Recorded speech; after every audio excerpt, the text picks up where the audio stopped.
নমস্কার প্রিয় বন্ধুরা, রাধাকৃষ্ণ ভক্ত ইউটিউব চ্যানেলে আপনাদের সবাইকে স্বাগতম।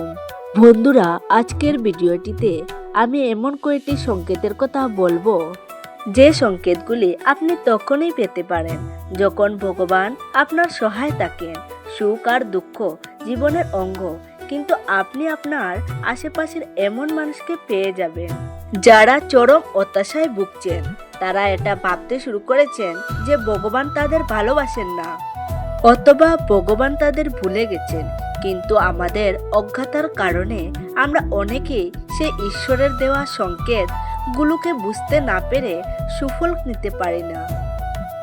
ভগবান সংকেত দিচ্ছেন কারণ তিনি আসার আগে আমাদের সচেতন করেন, যাতে আমরা সেই সংকেত গ্রহণ করে ভগবানের কৃপা লাভ করার জন্য মনকে অনুরূপ ভাবনায় গড়ে তুলতে সক্ষম হই। কিন্তু আমরা না জানার কারণে ভগবানকে স্বাগত জানাতে পারি না। বন্ধুরা, ভিডিওটি শুরু করার আগে আপনাদের কাছে আমার বিনীত অনুরোধ, ভিডিওটা একটু সময় নিয়ে দেখবেন।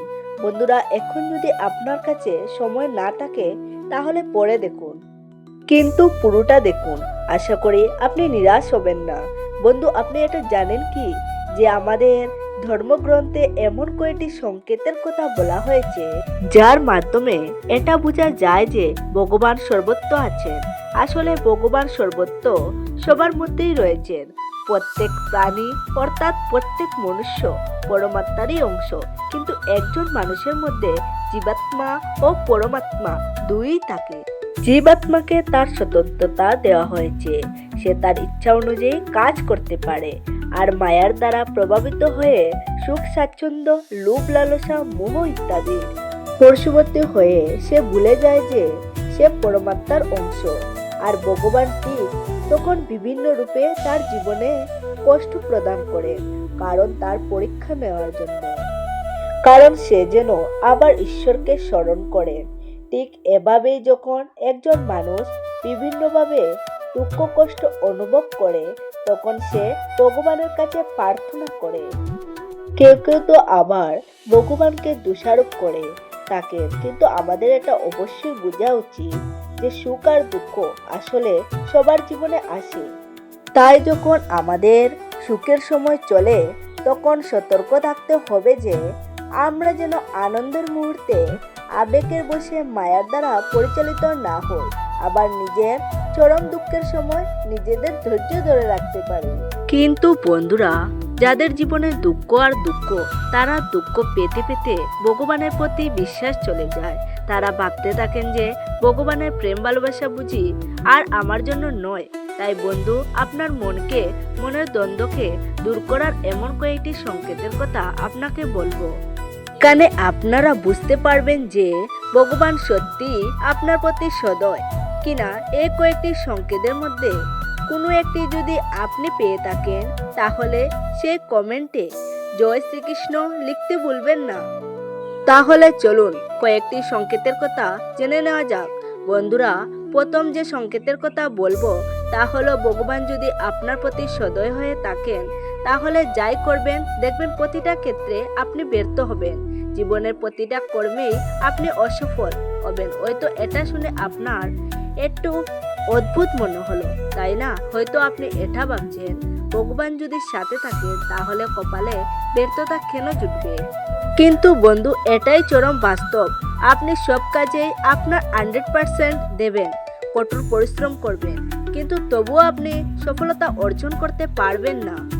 আর এটা ততক্ষণ আপনার সঙ্গে ঘটবে যতক্ষণ না পর্যন্ত আপনার চোখ খুলছে, যতক্ষণ না আপনি আপনার জীবনের সঠিক উদ্দেশ্যকে উপলব্ধি করতে পারছেন। আসলে কি জানেন, যখনই আমাদের জীবনে নিরাশ, হতাশা, ব্যর্থতা আসে, সেগুলি কখনো আমাদের দুর্বল করতে আসে না, বরং আমাদের মধ্যে লুকিয়ে থাকা শক্তি উপলব্ধি করার জন্য আসে। তাই বন্ধুরা, এই সংকেতগুলো আমাদের জন্য এক এক রকম পরীক্ষা, যে পরীক্ষার মাধ্যমে আমাদের উত্তীর্ণ হতেই হবে। দ্বিতীয় যে সংকেতের কথা বলবো তা হলো, নিজের উপর যে বিশ্বাস ছিল বা আছে তা সম্পূর্ণরূপে শেষ হয়ে যাবে। হে বন্ধুরা, ঠিকই শুনছেন, এটা সত্য যে ভগবান যখন আমাদের মধ্যে থাকে তখন কোনো এক অজ্ঞাত কারণে নিজেকে একা অনুভব করায়। এমন পরিস্থিতিতে আপনি নিজেকে বুঝে উঠতে পারবেন না যে আপনার কি করা উচিত। আপনি মানসিকভাবে নিজেকে অনুভব করেন যেখানে আপনার সাহায্য কেউ করতে পারে না। আর এমন পরিস্থিতিতে আপনি শত চেষ্টা করেও আপনার মনের অবস্থা কাউকে বোঝাতে পারবেন না। আপনি যাকে আপনার পরিস্থিতির কথা বলবেন সে অত্যন্ত নগণ্য হিসেবে সেই পরিস্থিতিকে দেখবে।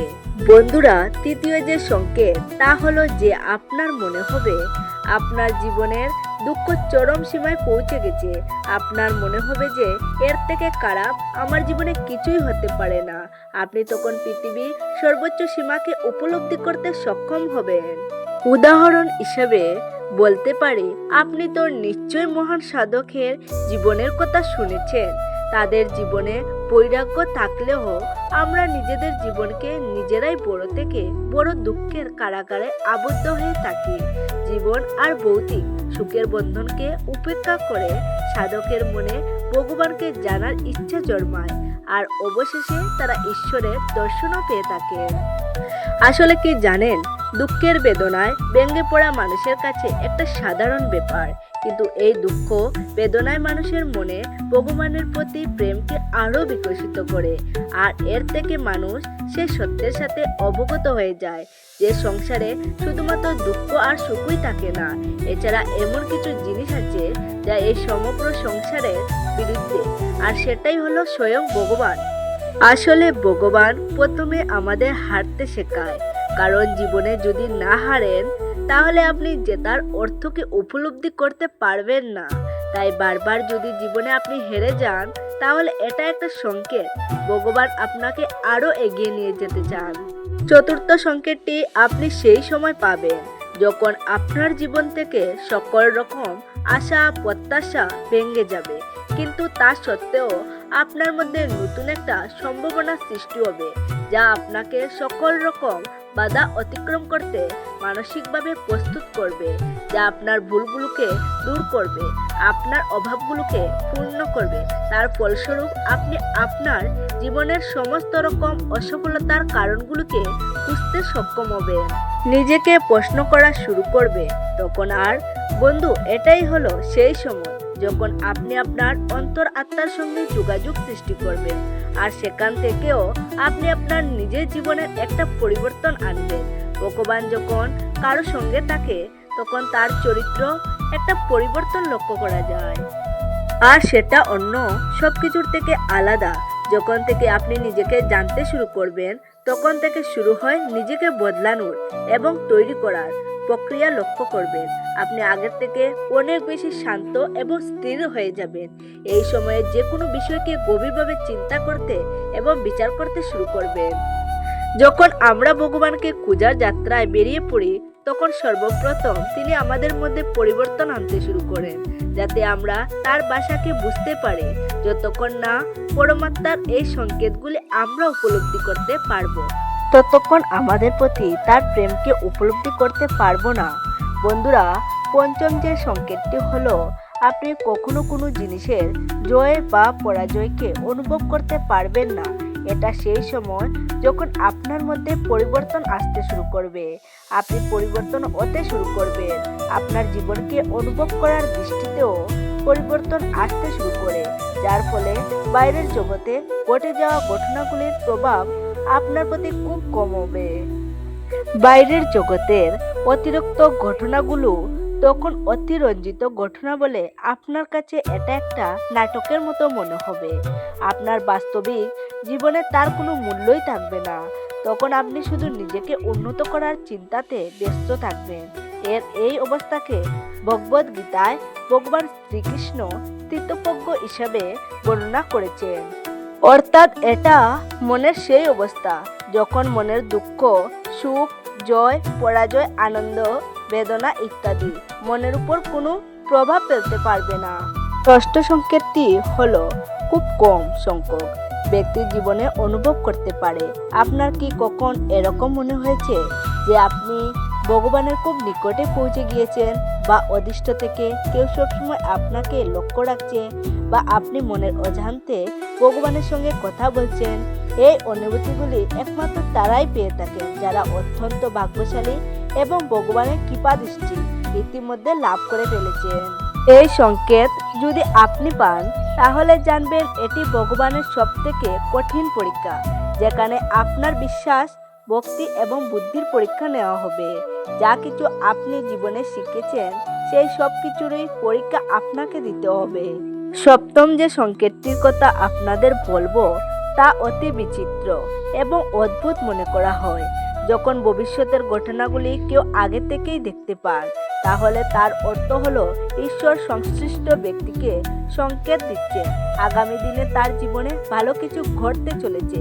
এছাড়াও আরো অনেক সংকেত আছে যার থেকে বোঝা যায় যে সংশ্লিষ্ট ব্যক্তির খারাপ সময় কেটে গিয়েছে, ভালো সময় আসতে চলেছে। যেমন ধরুন, কোনো ব্যক্তি ধন সম্পত্তির সম্পর্ক নিয়ে সমস্যায় ভুগছেন, তিনি বুঝে উঠতে পারছেন না কিভাবে এই সমস্যার সমাধান ঘটবে। সকাল সকাল সংশ্লিষ্ট ব্যক্তির বাড়িতে এসে কোনো ব্যক্তি বা আত্মীয় স্বজন এসে পয়সা বা পাওনা মিটিয়ে দিয়ে যান, তাহলে ধরে নিতে হবে যে সেই ব্যক্তির গৃহে মা লক্ষ্মীর আগমন হতে চলেছে। বন্ধুরা, সবকিছু শেষে এটা বলা যায় যে পশু পাখির ইঙ্গিত থেকেও অনেক সময় ভালো সংকেত পাওয়া যায়। যেমন কোনো বানর যদি আপনার বাড়ির ছাদে আমের বীজ ফেলে যায়, অথবা আপনার বাড়িতে আনাচে কানাচে পায়রার বাসা করে, বা ধরুন কোনো বিড়াল যদি আপনার বাড়িতে সন্তান প্রসব করে, তাহলে ধরে নিতে হয় এগুলি আপনার এবং আপনার পরিবারের জন্য খুব ভালো সংকেত। আপনি ধরে নিতে পারেন আপনার আগামী দিন খুবই উজ্জ্বল এবং প্রশস্ত হতে চলেছে। সবশেষে আপনাদের একটা কথাই বলবো, এই সংকেতগুলি সম্পূর্ণরূপে বিশ্বাসের উপর আধারিত। প্রতিদিনের জীবনে আমরা কম বেশি অনেকেই পেয়ে থাকি, কিন্তু এই সংকেতগুলি এতই নগণ্য এবং বিচিত্র যে সেগুলির গুরুত্ব আমরা অনেক সময় বুঝতে পারি না। যদি আপনি এই সংকেতগুলির মধ্যে একটি পেয়ে থাকেন, অবশ্যই কমেন্টে জয় শ্রীকৃষ্ণ লিখতে ভুলবেন না। আশা করি ভিডিওটি আপনাদের ভালো লাগবে, আর পরবর্তী ভিডিওটি দেখার জন্য অবশ্যই চ্যানেলটি সাবস্ক্রাইব করে রাখতে পারেন। ধন্যবাদ। ভালো থাকুন, সুস্থ থাকুন।